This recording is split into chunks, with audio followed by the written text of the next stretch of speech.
This week at the lunch table, my husband and I had a conversation about race, racial inequality, and Black Lives Matter with our 5-year-old. It wasn't our first conversation about race, and it won't be our last. It was messy and uncomfortable, and I'm not sure if it's going to get any easier. But what I do know is that Black Lives Matter, and it's important to my husband and I that our young white boys know what that means and are empowered to be allies. I know many families are having these conversations right now, so for all of you parents and early childhood educators, I have a few things to say about talking to children about race. Together, we can embrace Maya Angelou's brilliant notion: do the best that you can until you know better. Then, when you know better, do better. Carefully consider what media your children are exposed to, and don't let them consume it alone. Young children are always watching, listening, and taking everything in.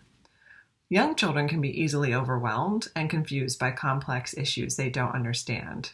They can't see the bias in the media and do not understand when things are sensationalized. They will need your help to make sense of what they are seeing and hearing.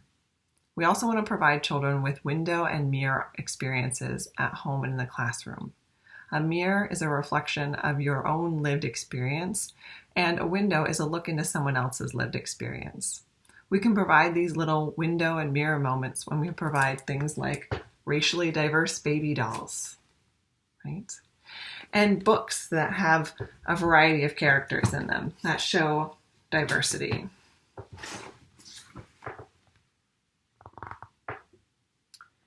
Try to include a mixture of books where racial inequality is featured and books that have characters of color that aren't specifically about racial inequality.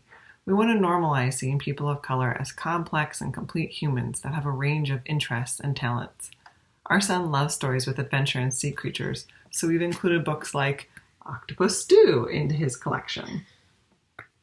This may seem superficial, but I cannot begin to imagine how it feels to be a small child and not see myself reflected in the toys and characters in books. And this should just be one piece of a multidimensional process for teaching children about race. We need to be having more conversations with all of our children about race and racial injustice. These conversations can be awkward and hard to bring up. If that's the case, then children's books are a great tool for starting or even supporting conversations. There are children's books out there that are explicitly talking about race and racial inequality, but you can also use other books and start talking about the characters and relate them to children's lives. Our 5-year-old is a little scientist, so we found it really helpful to talk about melanin and how that determines the shade of someone's skin. He found it fascinating, and after a while ended up telling us that it was silly if someone treated someone else poorly because of the color of their skin. He's got a really good point there.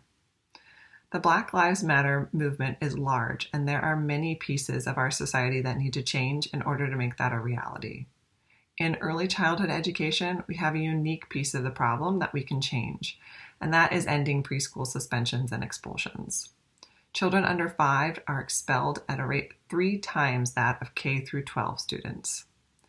Black children make up only 19% of the preschool population, but make up 50% of all preschool suspensions and expulsions.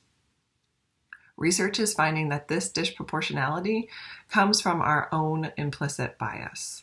We all have implicit bias, all of us. And educators of young children, we need to be aware of our bias. When we acknowledge and are aware of our bias, then we can begin to change this practice. As Dr. Rosemarie Allen, a national expert on implicit bias and culturally responsive practices, says in her brilliant TED Talk, children do not suspend themselves. It takes an adult to do that. But we don't have to.